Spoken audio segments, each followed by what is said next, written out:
P T I نے عید کے بعد جلسوں کا جو ہے وہ کہہ رہے ہیں کہ آغاز کریں گے. آپ 9 مئی کے بعد خاصے ایکٹیو دکھائی دیے لیکن اب آپ کو خاموش کروا دیا گیا. کیا دوبارہ آپ نے کہا تھا، ایک مطالبہ رکھا تھا کہ عمران خان اگر مجھے خود پرسنلی بلائیں گے تو میں ملنے جاؤں گا.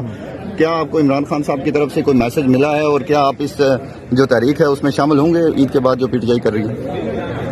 خان صاحب جب کہیں گے میری ملاقات ہوگی تو تب کچھ ابھی کوئی ملاقات نہیں ہوئی؟ نہیں میری خان صاحب سے. لیکن آپ تو پی ٹی آئی کا حصہ ہے، کیوں انتظار کریں گے جب ان کی لیڈرشپ خان صاحب کی بنائی ہوئی لیڈرشپ؟ نہیں، میں پی ٹی آئی کا حصہ ہوں اور ہمارے کچھ اختلافات تھے، وہ اختلافات ابھی تک حل نہیں ہوئے. ٹھیک ہے نا. دوسری بات یہ ہے کہ آلریڈی میں نے شوکاس کا جواب دیا ہوا ہے. میں 15-16 دن باہر رہا اور میرا مسئلہ یہی ہے کہ توقیر جو ہے یا احترام آدمیت یہ ہر انسان کا بنیادی حق ہے. کوئی ہم نے تنخواہیں نہیں مانگی اور نہ کوئی مطالبے کیے ہیں، لیکن پارٹی کے اندر بے عزتی کا احساس اگر ہو تو پھر آدمی کا یہ دل نہیں کرتا ہے کہ بے توقیری کے ساتھ جو ہے جیا جائے. میں نے صرف یہی تو تقاضا کیا ہے کہ پارٹی کے اندر اور پارٹی کے باہر تعظیم جو ہے وہ ہر ایک پارٹی رکن کا حق ہے. اور میرا خیال ہے اس حوالے سے ہر انسان، حضرت علامہ اقبال کا شعر ہے، غیرت ہے بڑی چیز جہاں میں تگدوں میں. تو یہ چیز، یہ مسئلہ میرا ہے. آپ اس کو نفسیاتی مسئلہ کہیں. خان خود میرے کیونکہ آپ ناراض ہیں، ان کو کیا پتا کہ آپ ناراض ہیں یا ملاقات کرنا چاہتے ہیں؟ جب ناراض تو میں نہیں ہوں، لیکن میں بار بار کہہ چکا ہوں. لیکن خان صاحب کی طرف سے جن فیصلوں کا اعلان کیا گیا، جس انداز میں کیا گیا، اس سے مجھے بڑا دکھ ہوا ہے، بہت تکلیف مجھے پہنچی ہے. کیوں کر مجھے سنے بغیر اس طرح کے فیصلے ہوئے. اور میں پارٹی میں ایک ہی فریضہ انجام دیتا آیا ہوں اور وہ ہے احتجاج کا. باقی میں نے پارٹی کی کسی کارروائی میں، کسی پروسیڈنگ میں، کسی دوسرے آرگنائزیشن میٹر میں میرا کوئی رول ہی نہیں رہا ہے. آپ 9 مئی 2023 کے بعد سے لے کر دیکھیں تو میرا بس یہی کردار ہے، احتجاج، ریلی، پروٹیسٹ. اور یہ کوئی خوشگوار کام تو نہیں ہے. کون ان کو کرنا چاہتا ہے؟ ان کے ساتھ ہزاروں مسائل، مصائب، تکالیف بھی ساتھ میں آتی ہیں، پرچے آتے ہیں، پکڑ دکڑ ہوتی ہے، گھر میں گھستے ہیں جس طرح ملک میں چل رہا ہے. تو لہٰذا ہم نے تو یہ کام اپنے لیے چنا تھا اور یہی کام کرنا چاہتے تھے. اور اب جب سے ہم نے لوگوں کو امید دلائی تھی کہ ہم عید کے بعد احتجاج کریں گے، تو لہٰذا اب یہ خان صاحب پہ ہی خان صاحب ہی اسی پہ قادر ہیں کہ وہ فیصلہ کریں اور دیکھ لیں کہ کیا ان سے صحیح فیصلے کروائے گئے. سر کچھ دیر پہلے یہاں آصف کیسر صاحب سے ہم نے ان کے چیمبر میں جب ہم نے بات کی تو ان کا یہ کہنا تھا کہ عید کے بعد جو ہے ہم حکومت کو بڑا ٹف ٹائم دیں گے اور اس کے لیے ہماری پارٹی متحرک ہے. تو اگر آپ نہیں ہوں گے تو کارکن اس طریقے سے 4 سے باہر نکلیں گے؟ میں ہوں گا، بار بار کہہ چکا ہوں، تب ہوں گا جب خان کہے گا. اچھا سر، ورنہ میں نہیں ہوں گا.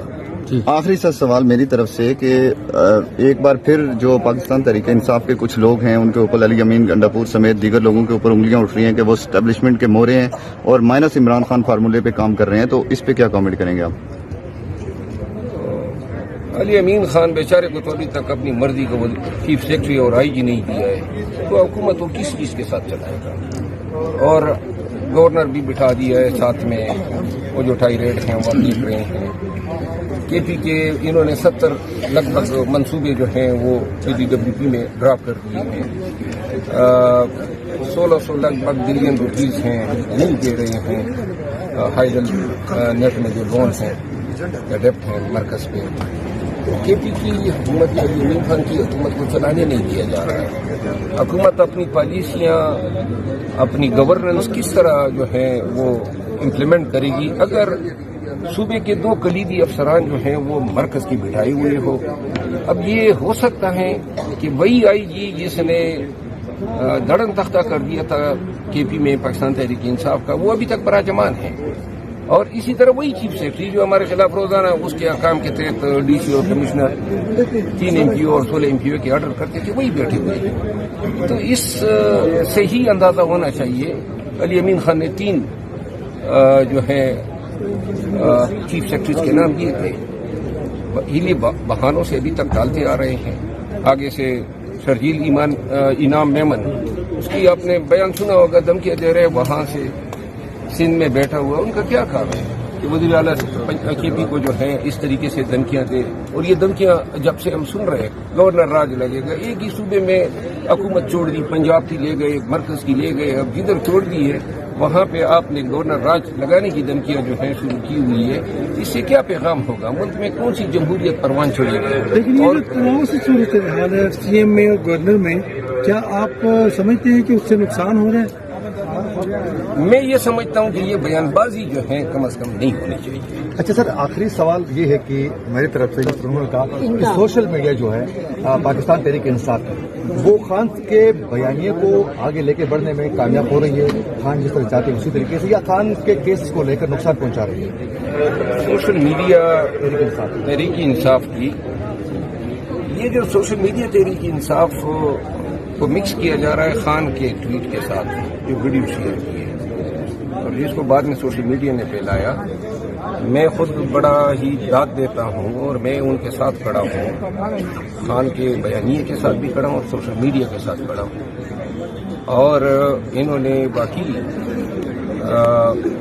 کے خلاف جو کیسز ہیں، خود پی ٹی آئی کا بھی یہی بیانیہ ہے اور ملک بھر کے وکلاء بھی سمجھتے ہیں کہ یہ لغو اور بے بنیاد کیسز ہیں، بہت ہی کمزور ترین نوعیت کے کیسز ہیں جو بنتے ہی نہیں تھے. اور اس کو قانون کی زبان میں abuse of the process of law کہا جاتا ہے. طریقہ کار جو ہے ہمارے مخالفین کا کامیاب جا رہا ہے، وہ اس طرح کہ بے بنیاد اور لغو کیسز میں ملزم کی رہائی جو ہے وہ جلد سے جلد ہونی چاہیے.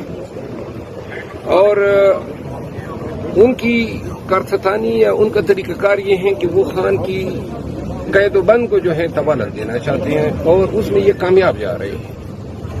اب 200 کے لگ بھگ کیسز میں اگر ہم خان کی بریتوں پہ خوشیاں منانا شروع کر دیں تو یہ تو بریتیں آتی جائیں گی اور وقت ضائع ہوتا جائے گا. یہ سائفر کیس ابتدا سے ہم کہہ رہے تھے کہ یہ سائفر کیس جو ہے ایک ڈکوسلا ہے اور اسی طرح عیدت کا کیس ہے اور اس طرح دیگر اور کیسز جن میں خان صاحب جو ہیں ٹرائل فیس کر رہے ہیں یا اپیلیں ان کی ذریعے سماعت ہیں. میں یہ سمجھتا ہوں 1974 میں 1974 میں مولانا عبدالستار نیازی صاحب جو ہیں وہ ان کے خلاف اس طرح بہترے کیسز بنائے گئے تھے اور پھر وہ گئے ہائی کورٹ میں، لاہور ہائی کورٹ میں، اور ایک کیس میں چکتے تھے، دوسرے میں گرفتار ہوتے تھے، جس طرح سنم جاوید صاحب کے ساتھ. لیکن میں آپ کو مثال دوں، شہریار افریدی صاحب کے ساتھ یہ ہو رہا تھا، شاندانہ صاحب کے ساتھ اور علی محمد خان کے ساتھ. تو جب شہریار افریدی کی 34 کیسز میں نے بیل کرائی اور یہ 34 دفعہ گرفتار ہوئے تو میں تک گیا. تو بابر ستار صاحب کے سامنے کیس ہے اور میں نے کہا یہ رہا کب ہوگا؟ کوئی لامتنائی سلسلہ ہے اور یہ ہم چھڑا تو نہیں پا رہے ہیں، جیل سے باہر نکلتے ہیں پھر گرفتار ہوتے ہیں. اتنے کیسز ہیں پاکستان بھر میں، کسی بھی کیس میں ضمنی لکھ کے جناب بندے کو آپ امپلیکیٹ کر دیتے ہیں. خان صاحب کے ساتھ اور پھر بابر ستار صاحب نے ایک تاریخی حکم صادر کیا. انہوں نے آئی جی اسلام آباد کو بلایا اور چیف کمشنر کو کہ یہ آج سے آپ کی تحویل میں، عدالت کی تحویل میں تصور ہوگا. آج بھی شہریار جو ہے آزاد پھر رہا ہے.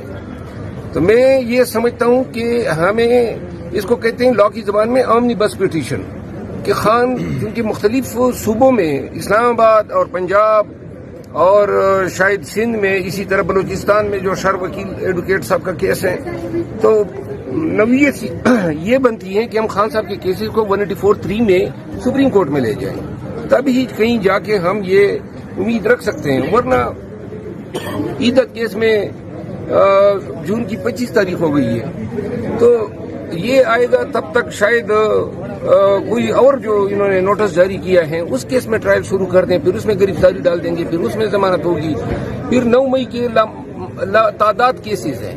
کتنے کیسز میں ہم ان کی ضمانتیں کرواتے پھریں گے؟ تو لہذا خان کی رہائی جو ہے اور یہ عدالتی پروسیس جو ہے یہ ایک امید ہے. اصل امید جو ہے وہ ہے عوامی احتجاج سے.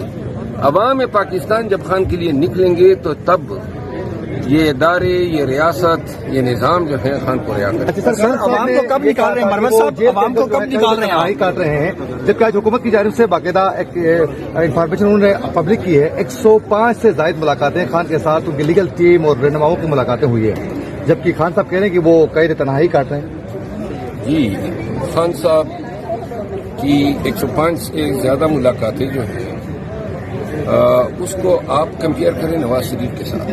نواز شریف صاحب جب مقید تھے تو وہ 5 بجے تک ان کے ساتھ مسلسل پورا دن ملاقاتی ملتے تھے، گھنٹوں رہا کرتے تھے. خان صاحب کے ساتھ تو 30 منٹ کی ملاقات ہے، وہ بھی 6 افراد کی بیک وقت. تو یہ جو 105 ہیں، 6 افراد کی ملاقات آدھے گھنٹے کی، اور پھر 105 کو آپ ان کے ان ایام پہ تقسیم کر دیں تو لہذا یہ ایوریج بنتا ہے ہفتے میں تقریباً 1.5 ملاقات. دوسری قید تنہائی یہ تو جیل کا اپنا نیریٹو ہے. انہوں نے باقاعدہ کئی ریٹ پٹیشن میں یہ دیا ہوا ہے خان کے ساتھ نہ کوئی دوسرا قیدی ہے، نہ کوئی اولادی ہے، نہ خان کسی بیرک میں ہے، نہ اس بیرک کی سے تک ان کی رسائی ہے سیکیورٹی کی وجہ سے. تو قید تنہائی یا سیلیٹری کنفائنمنٹ، اور یہ قانون جرم ہے. تو یہ سیلیٹری کنفائنمنٹ ہوئی نا، آپ نے ان کے ساتھ کسی کو رکھا نہیں ہے. ان کے پاس نہ کوئی جا سکتا ہے جیل کے اندر سے کوئی اور دوسرا ولاتی ہے قیدی، اور نہ وہ کسی کے پاس جا سکتے ہیں. تو قانون کی زبان میں اسی کو قید تنہائی. اچھا سر